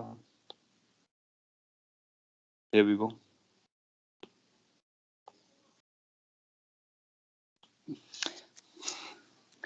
यहाँ पर आपसे बोलता है कि इनफाइनाइट वायर ग्रेड है। अच्छा, ये वही इनफाइनाइट वायर ग्रेड वाला केस हो गया जो हम लोगों ने भी किया था, लेकिन इसमें कुछ टिल्टल टाइप का दिख रहा है। एक बार चेक करते हैं। विद द इसमें सिर्फ I/6 लेंगे, I/4 की जगह। हाँ, ये सिर्फ 6 ट्रायंगल है। इसमें हाँ, उसमें रेक्टेंगल था और इस पे ये था। इन्फिनिटी जैसा रहेगा, I/6 लेंगे। आपने ऐसा बोला है, ठीक है, बिल्कुल वही है। कि यहाँ पे जो भी हम लोगों ने किया एग्जैक्टली वही करना है। कि आप ऐसा बोलो कि यहाँ से एक बैटरी लगाओ, और ये जो बैटरी आएगी इनफाइनाइट के साथ कनेक्ट करो इसको, पहले V इन्फिनिटी के साथ ऐड किया आपने इसको, और इसको V रखो, यहाँ से I करंट पकड़ो, फिर ये करंट आपकी इधर इधर इधर इधर इधर इधर बराबर ब्रांचेस में जाएगी। सो कितना कितना पोर्शन जा रहा होगा उसको हम कैच कर सकते हैं, 336 जा रहा होगा, I/6 जा रहा होगा। दूसरा भी लगाओगे तो वो कितना हो जाएगा, I/6 होगा। तो नट सेल में कितना हो जाएगा, नट सेल में जो करंट हो जाएगा वो I/3 हो जाएगा। तो R इक्विवेलेंट कितना हो जाएगा, R/3 हो जाएगा, आंसर हो जाएगा। R0/3 इसका आंसर हो जाना चाहिए। चेक कर लीजिए इसका आंसर, क्लियर हो जाएगा। तो ये भी सिमेट्री का केस है, एग्जैक्टली वही जो हम लोगों ने अभी थोड़ी देर पहले किया। 22 इसका 32 आप पूछ रहे हो, 32 कौन सा है, 32 दूसरा वाला है। ये आपको समझ में आया। अभी जो आपने किया था उसमें स्क्वायर टाइप के या रेक्टेंगल स्क्वायर टाइप के स्पेस बने हुए थे ज्योमेट्रीज, यहाँ पे ट्रायंगुलर टाइप की ज्योमेट्रीज बनी है। तो ये I/3 कैसे है, I/6 पहले का आएगा, दूसरे से कितना निकलेगा, I/6 निकलेगा, तो सुपरपोजिशन से कितना हो जाएगा, I/3। मैंने I/3 क्यों बोला, क्योंकि आपको समझ में आ गया ना, सुपरपोजिशन लगाएंगे, फिर जो भी बैटरी आएगी वो बैटरी हमारी इफेक्टिव बैटरी हो जाएगी, और उस बैटरी के हिसाब से हम V is equal to IR वाला फंडा निकाल देंगे। तो बेसिकली हम लोग क्या कर रहे होते हैं ना, रेजिस्टेंस ने निकाल करके इफेक्टिव करंट निकाल रहे होते हैं, और करंट के बेसिस पे हम डिसाइड कर लेते हैं। इसके बाद आपका एक और क्वेश्चन है, उसके बारे में भी बात कर लेते हैं, तब उसका सिमेट्री ओवर हो जाएगा।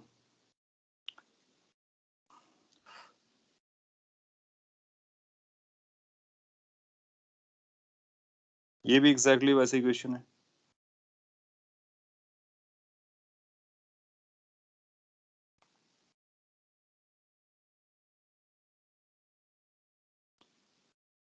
आप आंसर भी वेरीफाई करते रहिए, कोई करेक्शन होगा तो आपको बोलना होगा, तो हम लोग उसको सेटल कर लेते हैं। जैसे इसने बोला कि इनफाइनाइट ग्रिड है, हेक्सागन है, तो क्या इसके बारे में कुछ बोल सकते हैं। Start with the same logic कि 1 को इनफाइनाइट के साथ कनेक्ट किया है किसी बैटरी के साथ में, it will supply certain amount of current, let's see what happen to this current. ये करंट 3 ब्रांचेस में जाने वाली है। सो इस ब्रांच को शेयर कितना मिलेगा, I/3।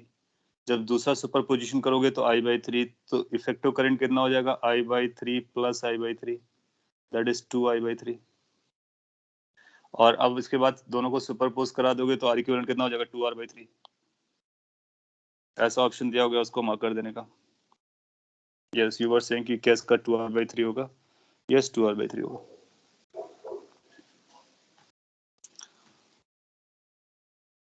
Understood. So superposition can be applied. पहले आप एक को पॉजिटिव लगाओ, दूसरे को इन्फिनिटी लगाओ, फिर दूसरे को पॉजिटिव लगाओ, इन्फिनिटी लगाओ, जो हम लोगों ने यहाँ पे किया था। इफेक्टिव अगर जो आता है उसको रहने दो, फिर वो अगर वही बैटरी लगाओगे तब भी चलेगा, उसको V' मान लोगे तब भी चलेगा। तो अपना उससे फिर फाइनल आंसर निकल कर क्या आ जाता है।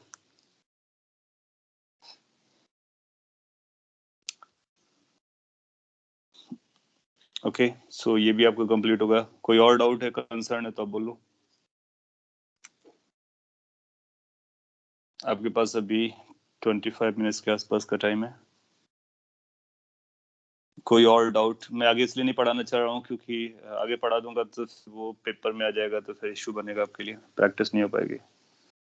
सो बेटर है कि आप अपना डाउट पूछ लो। करंट इलेक्ट्रिसिटी से जो बचे हुए डाउट है वो भी पूछ सकते हो आप, क्योंकि we have half an hour approximately, why to waste. और कुछ भी नहीं बचा है तो इट्स योर चॉइस। सर एक take your time. Apart from module doubts, दूसरे डाउट्स के अलावा थ्योरेटिकल कोई कंसर्न आ रहा हो, कोई टॉपिक आपको लगा हो कि हमको नहीं समझा है, आपने क्या कराया है सर वो बताइए, तो मैं उसको भी एक्सप्लेन कर सकता, बट पूछना आपको पड़ेगा ऑफ कोर्स।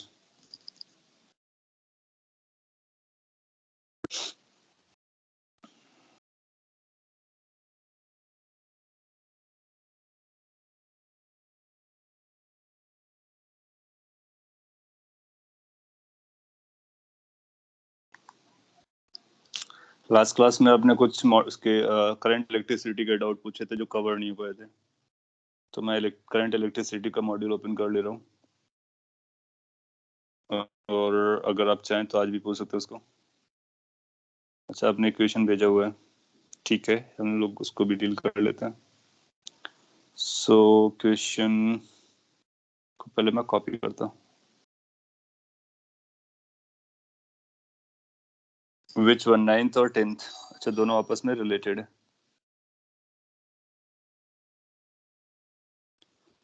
सो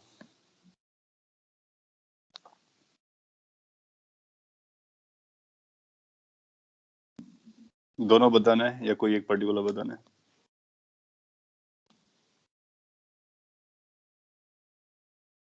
दोनों से। दोनों बताने, ठीक है। पहले 9th को देखते हैं, क्वेश्चन नंबर 9। बाकी लोग इसको पढ़ सकते हैं। इट सेज आइडेंटिकल सेल्स है आपके पास n नंबर, और सभी का ईएमएफ और इंटरनल रेजिस्टेंस दे रखा है।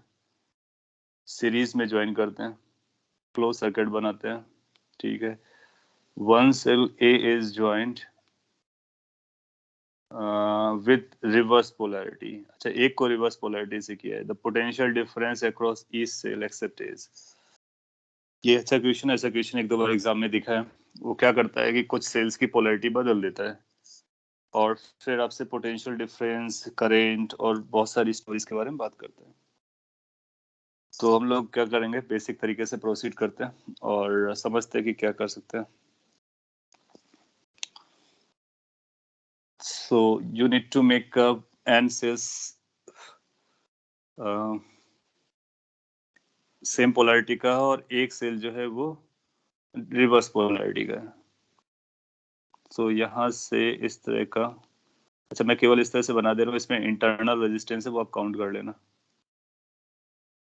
इसके बाद एक ये रिवर्स पोलैरिटी का है। रिवर्स पोलैरिटी वाले को हम बाहर लगा देते हैं, मे बी लाइक दिस। उससे फर्क नहीं पड़ता है कौन कहाँ पे अप्लाई करते हो, उसको क्लोज कर दिया गया। सभी के पास ई और आर है। आप बोलोगे यहाँ से कोई करंट जाएगी आई, वो यहाँ से रन कर रही होगी। मैं बिल्कुल बेसिक तरीके से सर्किट बना के सॉल्व कर रहा हूँ, बाकी आप कई तरह से सॉल्व कर सकते हो, आपकी चॉइस है। तो इस पे जब आप किरचॉफ्स वोल्टेज लॉ लगाओगे तो आप यहाँ से माइनस से प्लस जा रहे होगे। तो जब कोई माइनस से जाते तो माइनस ही लगाना होता है अपने को। हाँ, ये पोलैरिटी मैंने सेम रख दी क्या? ओके, तभी गड़बड़ लग रहा था मेरे को। इसको रिवर्स पोलैरिटी में लगाना है। रिवर्स पोलैरिटी का मतलब हुआ अपोजिट। वो आपको अच्छा दिखे इसलिए मैं ऊपर लगा देता हूँ, बट रिवर्स का मतलब यहाँ छोटा यहाँ पे बड़ा, ऐसा भी समझ सकते हो, चलेगा। तो ये प्लस से एंट्री होगा, माइनस से जाएगा, तो ये ड्रॉप लिखेंगे तो एक ई आएगा। और रेजिस्टेंस में प्लस आई आर आता है, आपको पता है, ये पहले का हुआ ए सेल का। बाकी n-1 यहाँ पे लगे हुए हैं। अगले पे पास जाओगे तो माइनस ई मिलेगा क्योंकि हम नेगेटिव से एंट्री करेंगे, और प्लस आई आर मिलेगा। फिर अगले के पास जाओगे तो माइनस ई मिलेगा, प्लस आई आर मिलेगा, और ये चलता रहेगा। कब तक चलता रहेगा? n-1 टाइम चलेगा, इक्वल टू 0। आप देखोगे कि ये ई एक अलग रहेगा, माइनस n-1 टाइम्स ई अलग आएगा। इसके बाद plus n times I R आएगा। आई आर हर एक केस में एड अप हुआ होगा, और ये एक बार प्लस रहा था, बाकी n-1 टाइम्स नेगेटिव रहा था। ये मैं इतना स्लो इसलिए बता रहा हूँ क्योंकि कई बार होगा कि एक नहीं, वो बोलेगा कि 5 सेल्स को मैंने रिवर्स किया है, n सेल्स को रिवर्स, या m सेल्स को रिवर्स किया है। तो जितने भी सेल्स देखेगा उतने को लिखना है, बाकी उतने को सब्ट्रैक्ट करके लिखना है। तो अगर m बोला होता तो यहाँ पर m लिखते और यहाँ n-m लिखते, दैट्स ऑल। तो m सेल्स के लिए हो जाता। इसके बाद में आप क्या कर सकते हो, आपको यहाँ से पता करना है करंट, तो पता कर लेते हैं। तो n-I-R की वैल्यू आपको मिल जा रही है, ये सब उस साइड लेके जाओगे तो ये बनेगा n-2 टाइम्स ई। चेक कर सकते हो, तो ये 2 आएगा, 1 नहीं आएगा। अगर आपको कुछ ऐसा लगा कि हमने 1 सब्ट्रैक्ट कर दिया n में से, तो गड़बड़ है। n-1 में से 1 सब्ट्रैक्ट करो, क्योंकि n-1 पॉजिटिव है, 1 नेगेटिव है। तो डायरेक्टली भी कर सकते हो, तो n-2 हो जाएगा। तो i की वैल्यू अपने को मिल जाएगी n-2 times e divided by r, और nr, ये करंट आ गया। अब आपसे पूछता है कि किसी एक का पोटेंशियल डिफरेंस बताइए, तो आप बोलोगे V is going to be equal to E minus I R होता है। E को E रखिए और आई आर की वैल्यू आप पे रख सकते हो n minus 2 times E divide by n। Simplify कर लो। जब आप इसको सिंप्लीफाई करोगे तो ये कुछ ऐसा बन जाएगा, n e कैंसिल हो जाएगा, ट्वाइस E बाई n आ जाएगा। इसके क्रॉस पूछेगा तो वो भी आप बता सकते हो, वो कितना पोटेंशियल डिफरेंस आएगा, उस पर करंट अंदर जा रहा है, तो वी ए का जो आएगा उसमें ई प्लस आई आर हो जाएगा, तो प्लस लेटर लगाने से इसका आंसर आ जाएगा। कॉपी कर सकता हूँ। अच्छा क्वेश्चन है, सभी लोग कॉपी कर लो इसको, मैं एज एग्जाम्पल लेने वाला था। अच्छा वो आपने यहाँ पे पूछ लिया, एग्जाम के लिए अप्रोप्रिएट है। देन आफ्टर आप पूछते हो कि एक और रेजिस्टेंस का इक्विवेलेंट वाले का है, मैं उसको भी लेकर के आता हूँ।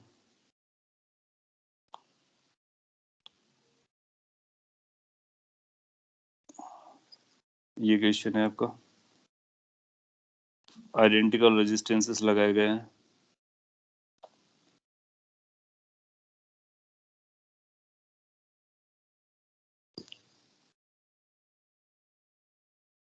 So next question as a doubt is this.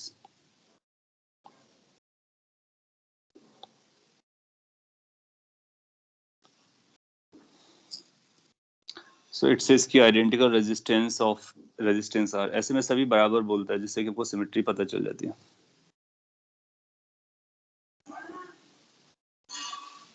और इट सेज कि find out net resistance x और वाई, इसके अक्रॉस निकाल रहे हैं। अगेन आप देखो सिमेट्री क्या बोलेगी, मैं आपको बताता हूँ। कहाँ गायब हो गया, ये आ गया।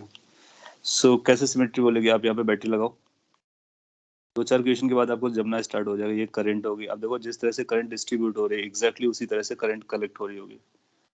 तो अगर करंट जिस तरह से डिस्ट्रीब्यूट हो रही है उसी तरह से कलेक्ट हो रही है, इसका मतलब इससे सेम करंट जाएगी। तो अगर यहाँ पे करंट का नाम हम I1 देते हैं तो यहाँ पर भी I1 मिलेगा। इसका मतलब है कि इस जंक्शन में कोई करंट शेयर नहीं हो रही है। मोर ओवर जैसा ऊपर हो रहा है वैसे नीचे, इसका मतलब इस ब्रांच में जितना करंट जाएगा इस ब्रांच में भी उतना ही करंट जाएगा, इस ब्रांच में जो करंट होगा सेम इस पर भी होगा। तो इसका मतलब हुआ कि इसका जो करंट आएगा वो इससे चला जाएगा, इसका करंट आएगा वो इससे चला जाएगा, और ये सीधा चला जाएगा। अब आप इसको अलग अलग करके लिख सकते हो। सो नया ड्राइंग क्या बनेगी आपकी, एक एक्स पॉइंट आएगा और वहां से एक इधर रेजिस्टेंस दिखेगा आपको, and then you will get resistance, then you will get resistance, then you will get resistance, and then one more resistance, then one more resistance, and then one more resistance। इसको अलग कर लो, और एक resistance यहाँ पर, एक resistance यहाँ पर, इसको सेग्रीगेट कर लो। एक रेजिस्टेंस यहाँ पर आएगा, देन यू विल गेट कि एक रेजिस्टेंस आपको यहाँ पे ले जाना था, one more to this side, another to this side, then one over here, one over here, then finally over there। तो ये सब रेजिस्टेंसेस आपके लगे हैं, ये वाई पॉइंट पर आप पहुंच गए। क्या आपको समझ में आता है क्या करना है?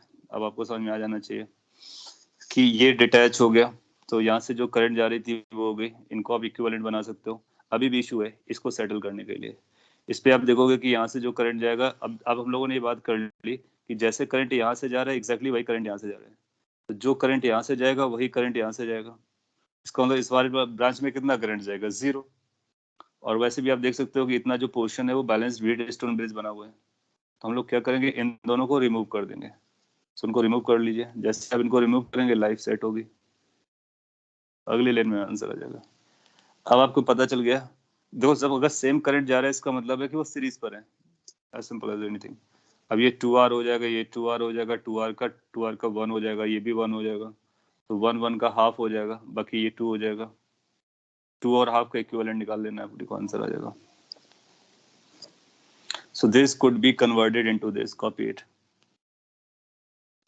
ये सिमेट्री होती है, इस तरह से हम लोग सिमेट्री को यूज करते हैं कि जैसा करंट का डिस्ट्रीब्यूशन वैसे ही उसका कलेक्शन। तो जो करंट डिस्ट्रीब्यूट में आएगी वही कलेक्शन में आएगी। तो यहाँ से जो जाएगी वहां से भी जाएगी। आर्गुमेंट दे देते हैं, ये सिमेट्री है। इसके लिए प्रैक्टिस से ही आपको समझता है, और इसमें कुछ आपको ऑकवर्ड नहीं लगना चाहिए। लग रहा है तो आपको पूछना है कि ये कैसे आया, मैं बोल सकता हूँ।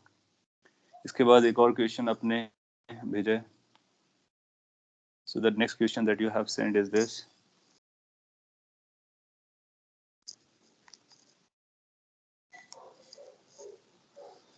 So let's catch that. उसमें आपके जो डाउट्स हैं उसको मैं क्लैरिफाई करता हूँ.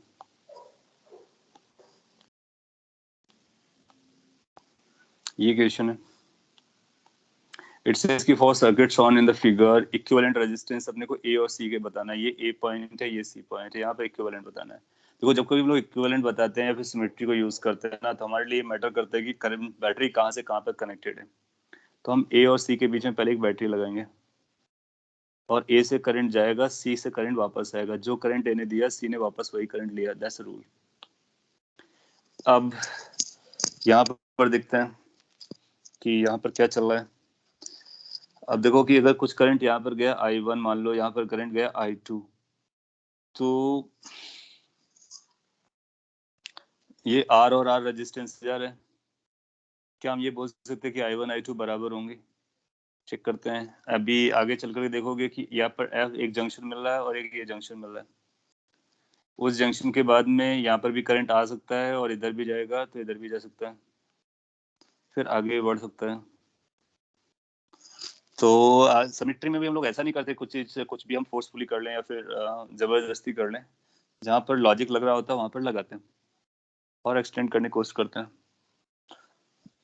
अच्छा, क्या अपने को ये पता चलेगा कि अगर ये I1 करंट थी, ठीक है. अच्छा, यहाँ से जो कलेक्शन ऑफ करंट हो रहा होगा वो कुछ इसी तरह से हो रहा होगा. और अगर ये कलेक्शन हो रहा है, so can we relate it to something कि ये जो D है वो इस D जैसा बिहेव कर रहा होगा. बिल्कुल रिलेट कर सकते हैं. सिमेट्री दिख रही है. ये D कॉर्नर वाला, ये D कॉर्नर वाला, तो यहाँ से जैसा करंट गया है होते हुए सेम करंट ये कलेक्ट करेगा. इसका मतलब है कि अगर हमने इसको I1 नाम दिया था, इसको I2 नाम दिया था, तो हम ये बोल सकते हैं यहाँ से I1 जाएगा, यहाँ से I2 जाएगा. समझते हैं? अब बात रहती है कि इन सब में क्या करना है. तो फिर आप इस D से इधर जो करंट जाएगा वो इधर वाली करंट के बराबर होगा. आपके नंबर ऑफ वेरिएबल्स थोड़े से कम हो जाएंगे, दैट्स ऑल. अदरवाइज अपने को सॉल्व तो करना ही पड़ेगा. इसको आप I3 मान लो 1 मिनट के लिए, तो ये भी अपने लिए I3 हो जाएगा. अब यहाँ से आने वाली करंट के बारे में क्या बोलना है. यहाँ से आने वाली करंट हमारे पास होगी I1 माइनस I3. अगर हमारे पास यहाँ से I1 माइनस I3 करंट आती है तो इस जंक्शन पे जंक्शन लॉ लगाने की कोशिश करेंगे और यहाँ से कितना करंट जाएगा. यहाँ से जो करंट जाने वाला है that is going to be I3 minus I2. अगर उसको हमने I3 माइनस I2 पकड़ा है, इसका मतलब है यहाँ पे जंक्शन लॉ हमको कुछ बोल जाएगा. जंक्शन लॉ ये बोल जाएगा कि I3 यहाँ से आया, I3 यहाँ से I2 आया, तो I1 I2 I3 में एक रिलेशन आ जाएगा और वही रिलेशन हमने को यहाँ पे मिल जाना चाहिए. देखो यहाँ पर कुछ ऐसा कट करता हुआ आपको नजर नहीं आ रहा है, तो अपने को क्या कर सकते हैं कि फिर सॉल्विंग करने की कोशिश करेंगे इन वैल्यूज को एज्यूम करते हुए. यस, हिंदी में I3 माइनस I2 नहीं आ सकता ना, क्योंकि वो EF में भी जाएगा ना. EF में भी जाएगा. अच्छा, हाँ, उस वाले ब्रांच को. Okay, good, you are right. ये यहाँ पर हम लोग ने इसलिए लिख दिया था यहाँ जंक्शन नहीं था, तो यहाँ पर लगा सकते हैं. यहाँ से पता कर सकते हैं कि यहाँ पर कितना करंट आ रहा होगा. अब देखो कि I1 इधर गया तो यहाँ पर जा रहा होगा I1 minus I3. Back calculation करेंगे क्योंकि यहाँ पर हमने B से कैलकुलेशन की थी ना, तो यहाँ पर हम D से कैलकुलेशन करेंगे. अब यहाँ से पता कर लेंगे कि FE में कितना ब्रांच कितना करंट जाने वाला है. तो यहाँ से आने वाला करंट अपने को पता चल गया I1 माइनस I3, और यहाँ से कितना आ रहा था I3, यहाँ पर जा रहा था I2. यहाँ पर एक जंक्शन लॉ लगा सकते हैं. हमारे पास वेरिएबल ज्यादा हो रहे हैं, हम I4 नहीं इंट्रोड्यूस करना चाह रहे हैं. सो यहाँ पर जंक्शन लॉ लगा करके यहाँ से जाने वाला करंट पता कर लेंगे. फिर यहाँ पे जंक्शन लॉ लगा करके एक इक्वेशन वहां से पता कर लेंगे. आप देखोगे कि अगर इस करंट को बारे में पता करते हैं तो ये करंट कितना आना चाहिए, यहाँ से I3 आ रहा है और ये I1 I2 minus जा I2। हाँ, I3 इधर से आया और I2 इधर गया, इधर ये गया, तो this must be equal to I1 minus everything, I3 minus everything. So that means 2I3, इसका तो कुछ ऐसा बनेगा 2I3 minus I1 plus I2। आप चेक करो सबका एडिशन, इन सबका एडिशन I3 बन जाना चाहिए। I1 कैंसिल हो जाएगा, I2 कैंसिल हो जाएगा, एक I3 कैंसिल होगा, ये बनेगा जाकर। इसके बाद अब यहाँ पर भी लगाओगे। अब आपको पता चल गया कि यहाँ पर जंक्शन लॉक क्या लगेगा F पॉइंट पर। सो आने वाला करंट है I2, उधर से आने वाला करंट है I1 माइनस I3 और इधर से आने वाला करंट भी हम लोगों ने पता कर लिया, that is 2I3 minus I1 plus I2। So this is the total incoming current, this must be equal to I3।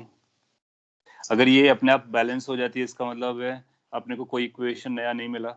अगर बैलेंस नहीं होती है तो अपने को एक रिलेशन मिल जाएगा। सो आप देखोगे कि I2 कैंसिल हो गया, I1 कैंसिल हो गया, I3 कैंसिल हो गया, बैलेंस हो गया। सिंस ये बैलेंस है, इसका मतलब अपने को कोई नई इक्वेशन नहीं मिला, अपने पास 3 अननोन हो गए, केवल 3 अननोन से अपना ये सेटल हो गया, ये इक्वेशन अपने आप जस्टिफाइड होगी।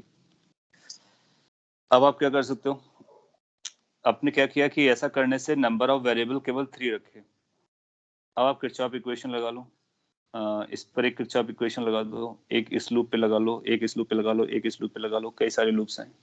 जैसे आप किरचॉफ इक्वेशन लगाओगे, सब में आपको करंट पता है, तो I1 I2 I3 में 4 रिलेशन मिल जाएंगे। और ये 4 रिलेशन आपको क्या क्या बता देंगे, I बता देंगे, I1 बता देंगे, I2 बता देंगे, I3 बता देंगे। अपने को I पता करना है, तो I की जो वैल्यू आएगी वो I1 प्लस I2 आएगी। सो कैलकुलेट I1 एंड I2। एक बार आपने I1 I2 कैलकुलेट कर लिया तो फिर अपना इक्विवेलेंट कैसा आ जाएगा, V is equal to I whatever is coming that is R equivalent।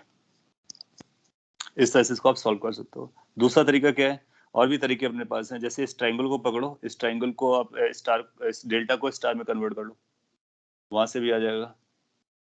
इस डेल्टा को आप स्टार में कन्वर्ट कर सकते हो, या फिर आप इस डेल्टा को स्टार में कन्वर्ट कर सकते हो।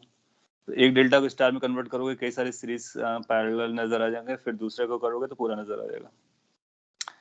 यहाँ पे आपको समझ में आया, ये मैंने करंट डिस्ट्रीब्यूशन कैसे किया, ये सिमेट्री का यूज किया यहाँ पर मैंने। लेकिन सिमेट्री का यूज करने से बहुत ज्यादा फायदा नहीं मिला, लेंथ बढ़ गई, कैलकुलेशन बढ़ गई, तो कई बार उससे फायदा मिलता है, कई बार नहीं। जैसे प्रीवियस वाले क्वेश्चन में काफी आसानी से हो गया था, और इस वाले केस में सिमेट्री से उतना ज्यादा फायदा नहीं है।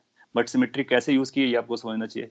जैसे ये पॉइंट था, इसके अबाउट 3 जा रहे थे, तो ये पॉइंट था, इसके अबाउट 3 जा रहे थे, तो फिर हम वहां से देखते हैं कि ये जो करंट आया है निकलने के टाइम पे, तो ये करंट जो आने वाला करंट बराबर रहेगा। सो इस तरह से कोरिलेट कर सकते हो। आपके पास 4 इक्वेशन आ जाएंगे, वहां से I1 I2 आ जाएगा, एक बार I1 I2 आ जाएगा, I आ जाएगा, अपना आंसर आ जाएगा। ट्राई करने का स्टार डेल्टा दूसरा मेथड आपके पास अवेलेबल है। ओके, एनीथिंग एल्स, और कोई डाउट आपके पास है तो वो पूछ सकते हो, नहीं है तो फिर हम लोग आज के लिए इतना ही रखते हैं। आप टेस्ट पेपर की तैयारी कर लो, और अगर डाउट है तो भी आपके पास गोल्डन अपॉर्चुनिटी है पूछने के लिए।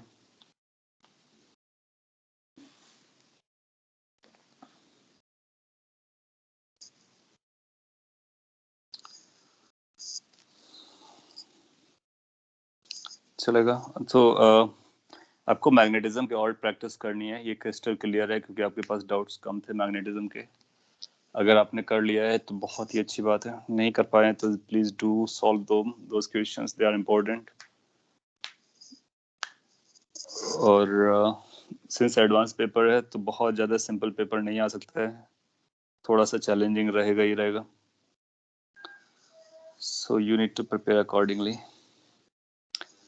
Okay, if there is nothing so we can wind it up as of now. और नेक्स्ट क्लास में जब हम लोग टेप पेपर डिस्कशन के बाद आगे बढ़ेंगे, तो जो बचा हुआ मैग्नेटिज्म है उसको कंप्लीट करेंगे पहले, फिर EMI और AC को फोकस करेंगे। इसके बाद आपका जो चैप्टर आने वाला होगा EMI AC कंप्लीट होने के बाद ऑप्टिक्स रहेगा। ऑप्टिक्स के 2 ब्रांचेस होंगे, ज्योमेट्रिक ऑप्टिक्स, वेव ऑप्टिक्स होगा, फिर मॉडर्न आएगा, मॉडर्न फिजिक्स। तो 2 मेजर चैप्टर इसके बाद बचने वाले हैं, एक ऑप्टिक्स है, दूसरा मॉडर्न फिजिक्स है। और वो हम लोग कवर कर लेंगे within the time limits. Okay, thank you then, all the best for the test.